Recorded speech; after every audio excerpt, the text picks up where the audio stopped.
Other divisibility rules. How relatively prime numbers determine the divisibility rules. By definition, relatively prime numbers are those numbers that don't have any other common factor besides 1. For example, 2 and 3, 2 and 5, 3 and 5, etc., are relatively prime numbers, as they don't have any common factor besides 1. These numbers may not necessarily be prime on themselves. For example, 9 and 16 are relatively prime despite neither of them being prime. 9 is divisible by 3, while 16 is divisible by 2, 4, and 8 besides 1 and themselves.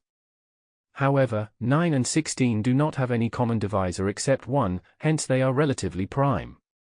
Relatively prime numbers are useful in determining other divisibility rules besides those discussed. You may have noticed that the divisibility rules by numbers that are products of relatively prime numbers are similar. All of them require that the original number be divisible by both the prime factors. For example, divisibility by 6 implies the divisibility by both 2 and 3. Divisibility by 12 implies the divisibility by both 3 and 4. Divisibility by 15 implies the divisibility by both 3 and 5. And divisibility by 18 implies the divisibility by both 2 and 9. All these numbers are relatively prime.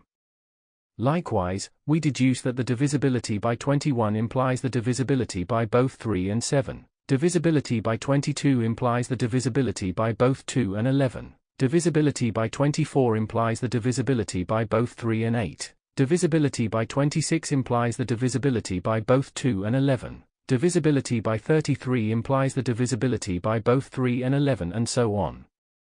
Hence, in general, if a number is divisible by each of two relatively prime numbers, it is also divisible by their product. Example.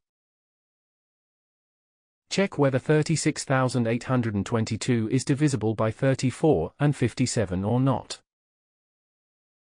Solution.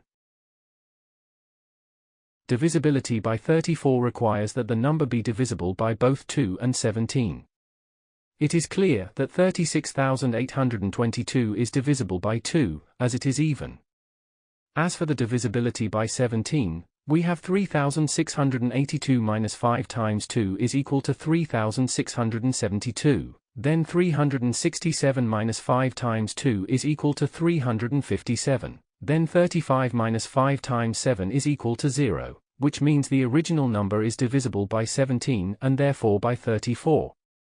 Divisibility by 57 requires that the original number be divisible by both 3 and 19. We have 3 plus 6 plus 8 plus 2 plus 2 is equal to 21, which is divisible by 3, as 21 divided by 3 is equal to 7. On the other hand, 36,822 is also divisible by 19 because 2 times 2 plus 3,600, and 82 is equal to 3,686. Then 2 times 6 plus 368 is equal to 380. Then 2 times 0 plus 38 is equal to 38, which is a number divisible by 19. 38 divided by 19 is equal to 2. That is all for lesson 1.6.21, and the end of tutorial 1.6. To continue this chapter, please watch 1.7, Introduction to Decimal Number System and Other Numbering Systems. Thank you for watching. Make sure to like and subscribe to keep up to date with new videos. For more information, calculators, and tutorials, please visit www.icalculator.info.